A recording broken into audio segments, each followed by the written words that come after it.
जय गुरु जी। शिव महापुराण तीसरा अध्याय बिंदुक ब्राह्मण की कथा।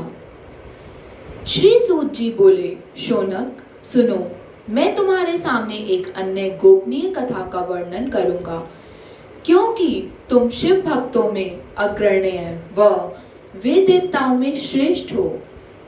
समुद्र के निकटवर्ती प्रदेश में वाशकल नामक गांव है, जहां वैदिक धर्मों से विमुख महापापी मनुष्य रहते हैं। वे सभी मनुष्य दुष्ट हैं एवं उनका मन दूषित विषय भोगों में ही लगा रहता है। वे देवताओं एवं भाग्य पर विश्वास नहीं करते। वे सभी कुटिल वृत्ति वाले हैं, किसानी करते हैं और विभिन्न प्रकार के अस्त्र शस्त्र रखते हैं। वे व्याभिचारी हैं। वे इस बात से पूर्णतः अनजान हैं कि ज्ञान, वैराग्य और सद्धर्म ही मनुष्य के लिए परम पुरुषार्थ हैं। वे सभी पशु बुद्धि हैं। अन्य समुदाय के लोग भी उन्हीं की तरह बुरे विचार रखने वाले हैं, धर्म से विमुख हैं। वे नित्य कुकर्म करने में लगे रहते हैं एवं सदा विषय भोगों में डूबे रहते हैं।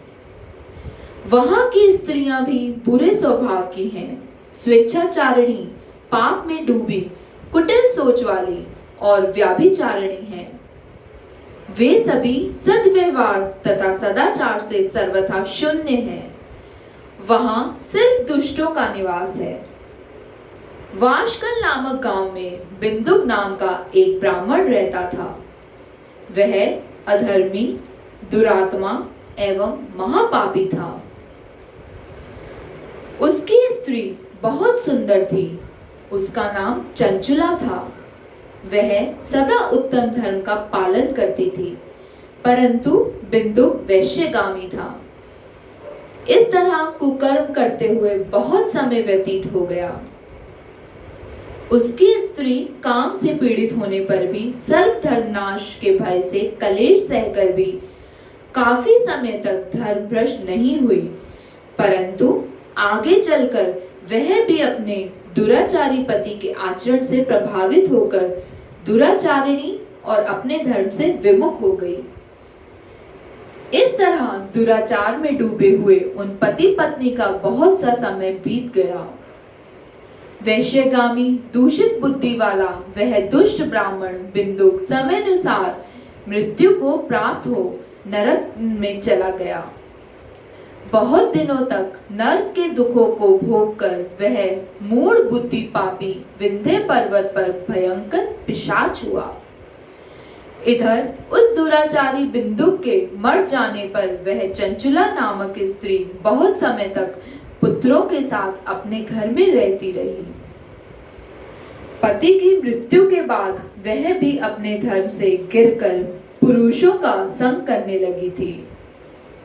सतियां विपत्ति में भी अपने धर्म का पालन करना नहीं छोड़ती। यही तो तप है। तप कठिन होता है, लेकिन इसका फल मीठा होता है।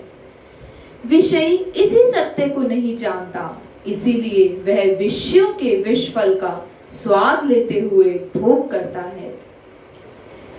एक दिन देव योग से किसी पुण्य पर्व के आने पर वह अपने भाई बंधुओं के साथ गोकर्ण क्षेत्र में गई।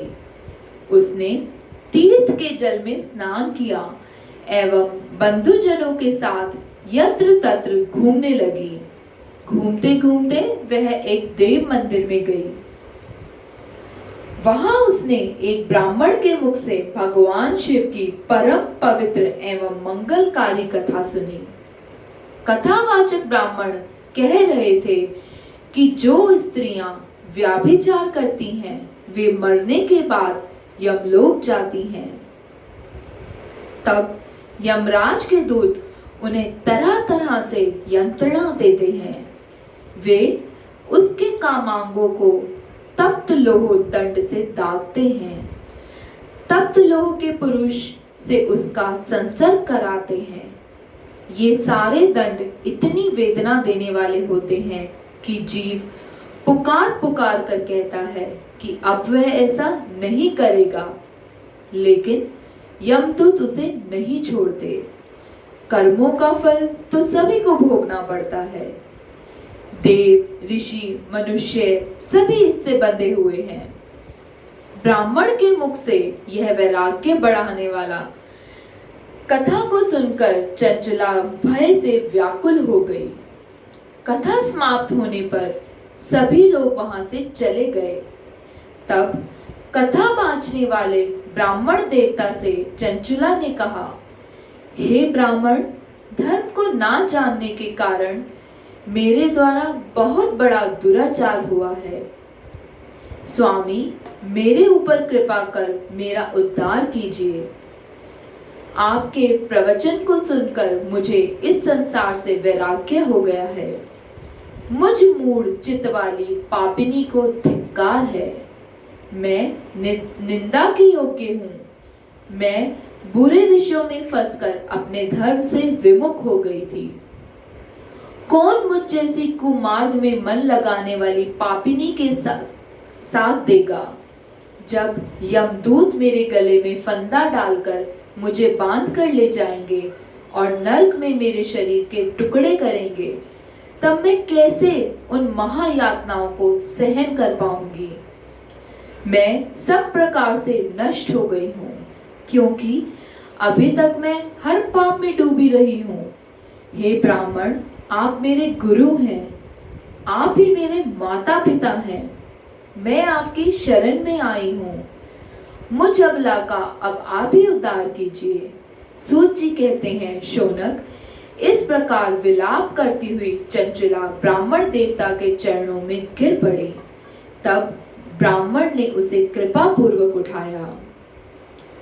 तीसरा अध्याय समाप्त। जय गुरु जी।